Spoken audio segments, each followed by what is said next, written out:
I'm Mary, 29, an accountant. I've always been the kind of person who thrives on order and predictability. But then, life threw me a curveball named Mike. We met at a mutual friend's birthday party. The moment I walked in, I spotted him across the room, laughing loudly, the center of attention. I was content to stay in the background, but my friend, Jess, had other ideas. "Mary, you've got to meet Mike. He's hilarious," Jess insisted, dragging me over to him.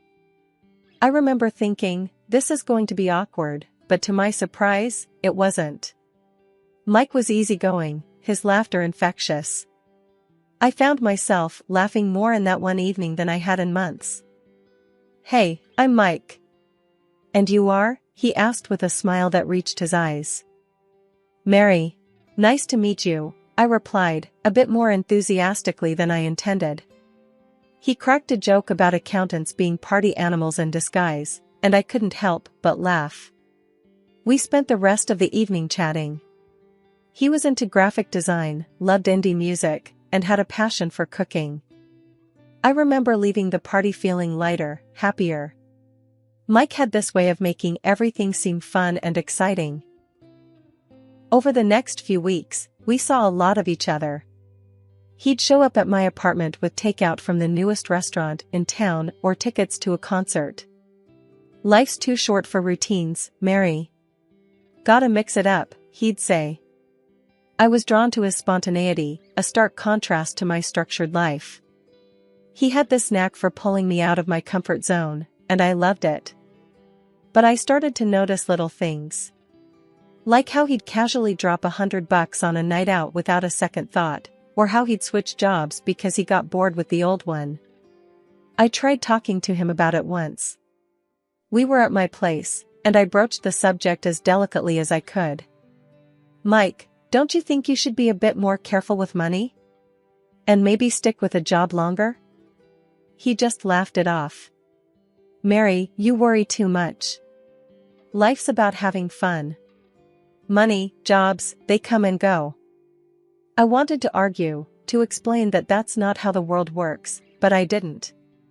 I let it slide, telling myself that it was just Mike being Mike.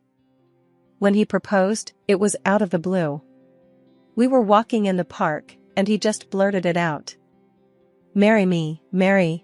Let's make this adventure official." It was impulsive, irrational, and completely Mike. And I said yes. We moved in together, into my house. It seemed like the perfect start to our life together. And I thought, maybe, just maybe, opposites could really attract and hold together. The days of laughter and impromptu adventures with Mike gradually gave way to a sobering reality. His carefree attitude, once the source of our connection, started to feel more like a growing divide. It was a Thursday evening when the first major crack appeared. I had stayed late at work to catch up on some demanding accounts. Tired and hungry, I arrived home, hoping for a quiet night. Instead, I walked into a scene that looked like the aftermath of a shopping spree. Bags from various stores were strewn across the living room, and there was Mike, lounging on the sofa with a self-satisfied grin. "Mary, you're home. Look at these deals I found today," he exclaimed, gesturing towards the bags. I dropped my keys on the table, feeling a knot tighten in my stomach. "Mike, we talked about this last week, about saving money and cutting down on unnecessary expenses." He shrugged, flipping through a magazine. "Yeah, but these were on sale. Besides, we needed some of these things." I picked up a receipt from one of the bags and felt my heart sink. "Needed? Mike, these are luxury items, not essentials. We have a budget for a reason." Mike looked up, his expression shifting from casual to defensive.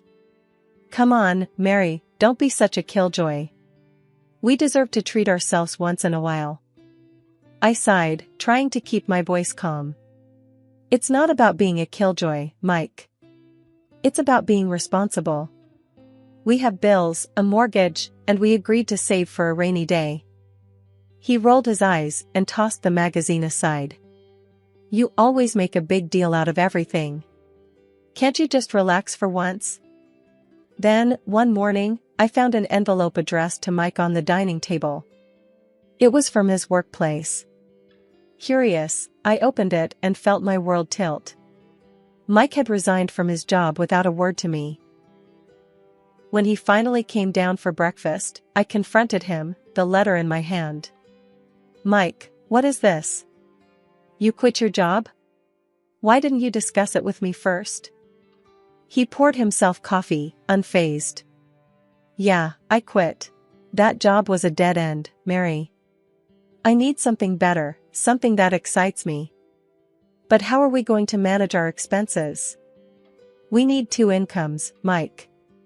You know this, I said, my voice rising with frustration. He shrugged, taking a sip of his coffee. We'll figure it out. We always do. You need to stop worrying so much. How can I not worry? We have financial commitments, Mike. This is not just about you or me, it's about us, our future, I argued, trying to make him see reason. Mike set down his cup with a thud. I can't deal with this right now, Mary. You're suffocating me with all this talk about money and responsibility. I watched in disbelief as he walked away, leaving me standing in the kitchen, letter in hand, feeling more alone than ever. Mike's unemployment, which initially seemed like a short-term hiccup, rapidly grew into a persistent source of stress and contention in our household. Each morning, as I prepared for work, I'd find Mike in the same spot on the couch, engrossed in either the TV or his phone. The sight became a painful reminder of our growing financial strain. Mike, it's been weeks since you quit your job. Have you started looking for something new? I asked one morning, trying to mask the concern in my voice as I adjusted my work badge. He barely glanced up from his phone. Yeah, I'm looking. Nothing's caught my eye yet. I'm waiting for the right opportunity. His nonchalant reply irked me. Right opportunity? We have bills piling up, Mike. We can't wait forever. He finally looked up, his expression a mix of annoyance and indifference. Mary, you need to chill. I know what I'm doing. I'll find something soon.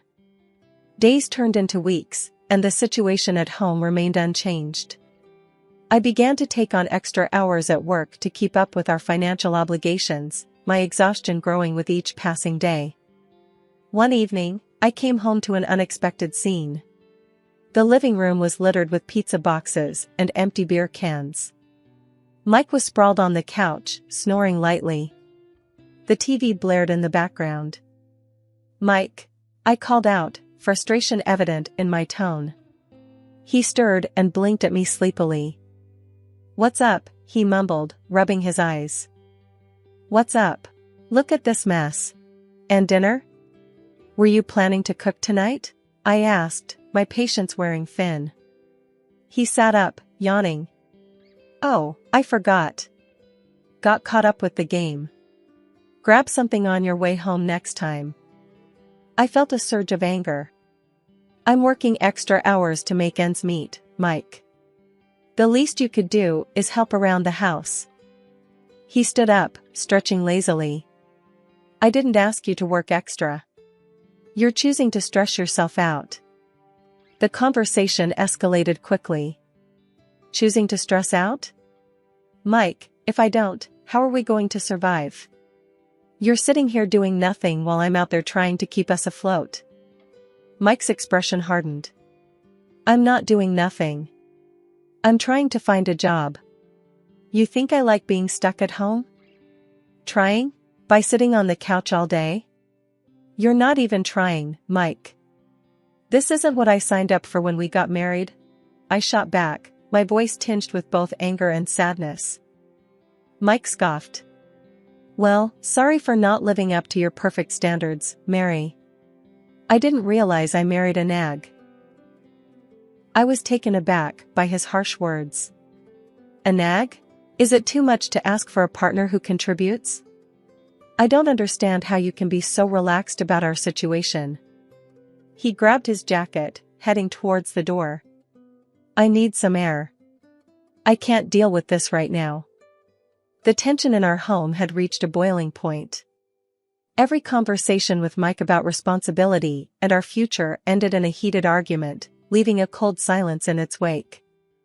I was tired, both physically from the extra hours at work and emotionally from the constant strain at home. One evening, as I sat at the kitchen table, sorting through bills and trying to make the numbers work, I realized something had to give. "Mike," I began, my voice steady but firm, "we need to talk. This can't go on any longer." He glanced up from his phone, his expression indifferent. "What now, Mary?" "It's about your job situation. Or rather, the lack of one. It's been months, Mike. We're sinking here, and you don't seem to care," I said, the frustration evident in my tone. Mike let out a heavy sigh. "Here we go again. Look, I'm trying, okay? You think I enjoy this? You think I like seeing you stressed all the time? Then do something about it. Find a job, any job. We need 2 incomes, Mike. We agreed on this when we got married," I shot back, my patience wearing thin. He stood up abruptly, his chair scraping loudly against the floor. "You think it's so easy, huh? Just snap my fingers and a job appears? You don't get it, Mary. The market's tough. I need something that suits me." "Something that suits you?" I repeated, incredulous. "We don't have the luxury of waiting for the perfect job, Mike.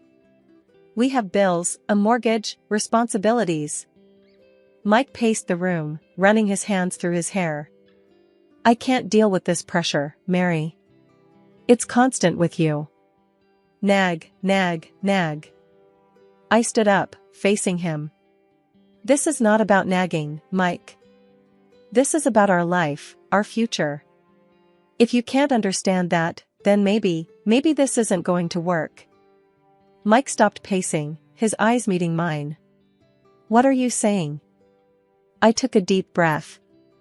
"I'm saying that if you don't find a job, if you don't start taking our situation seriously, then maybe we need to rethink this marriage."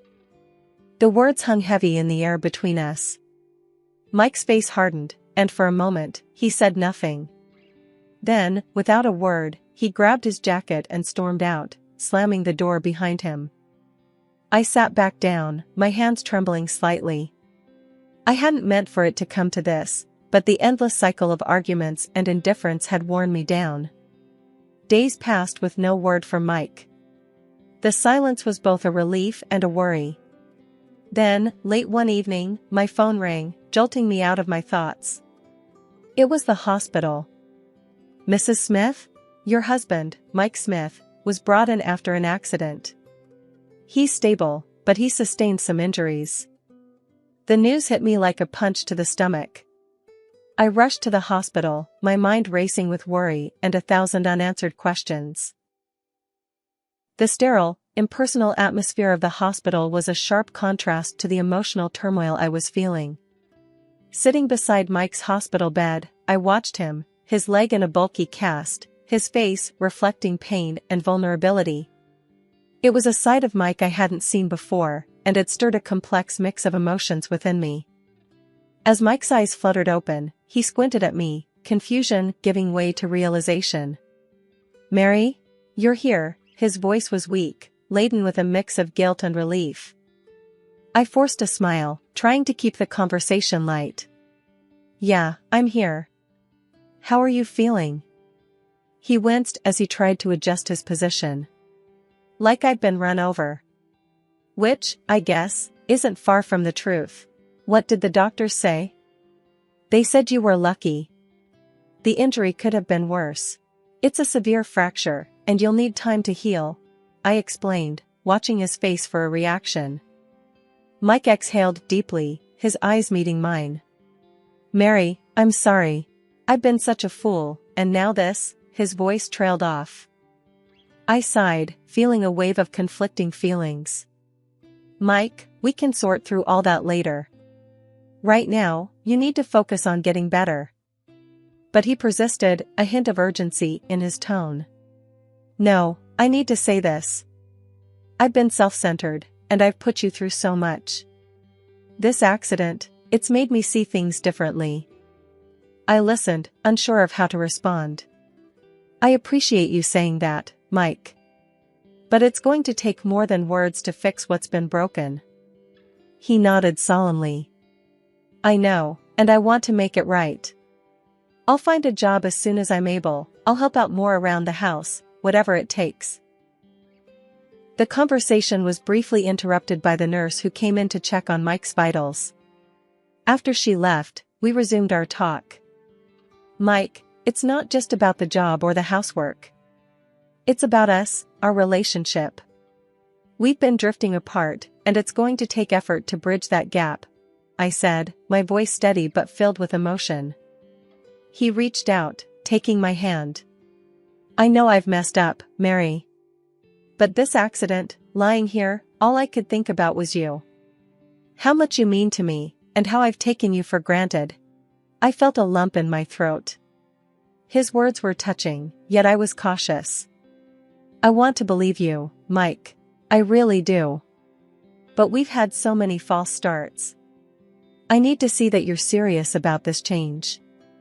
The nurse returned, her cheerful demeanor a stark contrast to the heavy mood.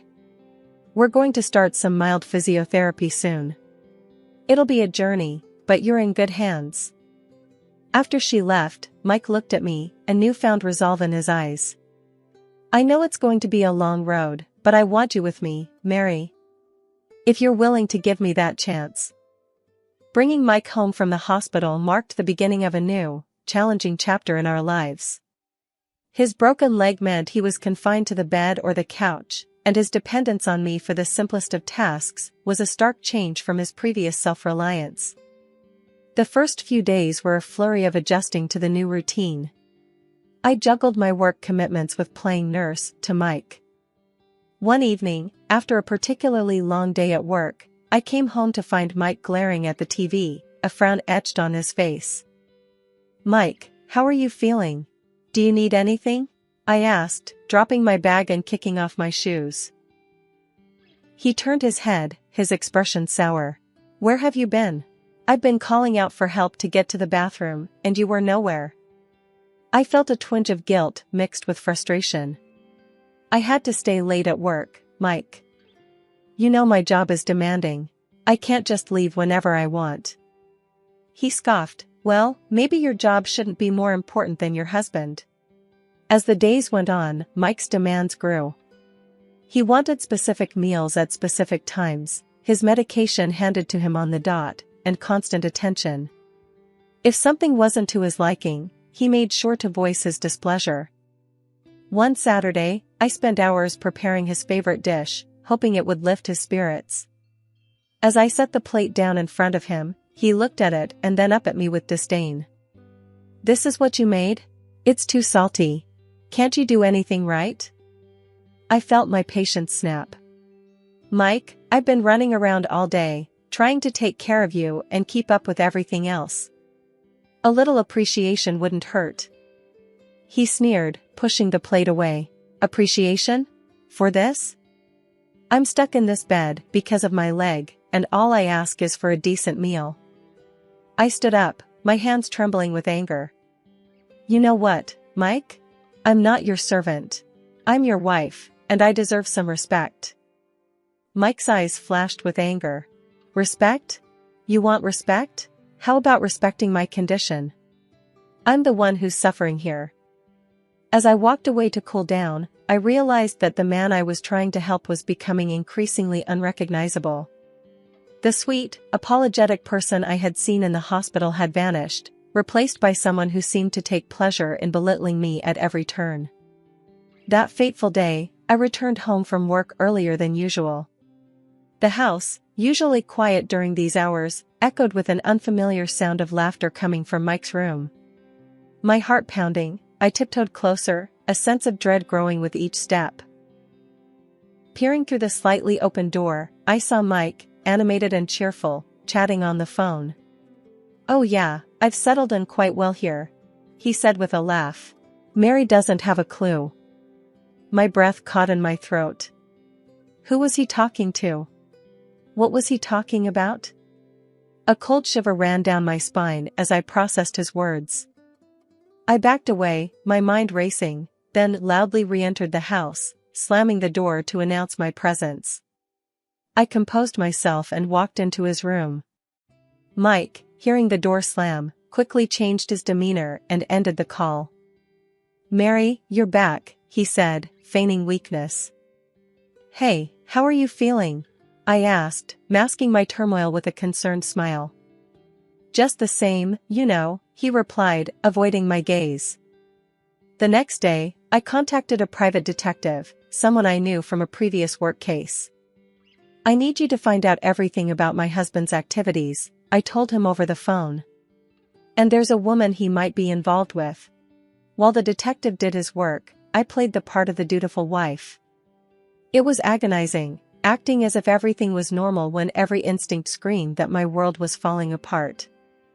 2 weeks later, the detective got back to me. The news was worse than I had imagined. Mike had been in an accident with his mistress, who was listed in the police reports. The detective provided me with her name, and a quick search on social media revealed her profile, filled with pictures of her and Mike looking intimately close. But there was more. The detective had uncovered Mike's gambling debts, a staggering amount that threatened to drown us financially. I sat in the living room, the evidence of Mike's betrayal laid out before me, feeling a mix of anger, disbelief, and heartache. How best to unveil his deceit? How to make him realize the gravity of his betrayal? For now, I kept these thoughts to myself, waiting for the right moment to turn the tables. The morning light filtered through the curtains as I steeled myself for the confrontation ahead. Entering Mike's room, where he lay with his broken leg, I braced myself for the performance of a lifetime. "Mike, I need to talk to you about something important," I said, my voice calm but firm. He looked up, irritation flashing across his face. "What now, Mary? Can't you see I'm in pain here?" I maintained my composure. "I've made a decision for your better care. You're being moved to a state medical facility tomorrow. They're equipped to handle your rehabilitation more effectively." Mike's expression turned from annoyance to panic. "What? No, you can't do that. I want to stay here, with you." "I'm sorry, Mike, but this is for the best." "I'll start packing your things," I said, turning towards the door. As I closed it behind me, I heard the frantic rustling of sheets and Mike's hurried voice calling someone on the phone. "She's sending me to some facility. You have to help me." About an hour later, a car pulled up outside. Mike's mistress barged into our house, her face a mask of determination and concern. She marched directly to Mike's room, with me trailing behind. "I'm here to take him with me. He's not going to any facility," she declared, her voice laced with a sense of ownership. I followed her into the room, my heart pounding but my face calm. "I'm glad you're here. This was all a setup to get you to show your hand." Mike and his mistress exchanged a look of confusion and fear. "What are you talking about, Mary?" Mike asked, his voice quivering. I held up the evidence collected by the detective, photos of them together. "This is the proof of your affair. I'll be seeking compensation for this betrayal." The mistress laughed, though her eyes betrayed her nervousness. "I can pay whatever you want. He's coming with me." My smile was thin, but confident. "You should know, he's neck-deep in gambling debts, and without a job, he can't afford his medical bills or insurance. Are you ready to handle all that?" Her face went pale, the implications of what I'd said slowly sinking in. Mike's eyes darted between us, a look of utter helplessness on his face. "But I can't deal with all that," she stammered, her confidence crumbling. "Seems like he's your problem now," I said with a cold finality, turning to leave the room. The following weeks were a whirlwind of legal proceedings. I filed for divorce, ensuring I received a fair settlement for Mike's betrayal and deceit. His mistress, now burdened with his financial and medical responsibilities, quickly found herself overwhelmed. Rumors reached me over time about their strained relationship, riddled with arguments and financial woes. Mike's downfall was a tale of his own making, and his mistress was now ensnared in the web of consequences. As for me, I found solace in my newfound freedom and independence.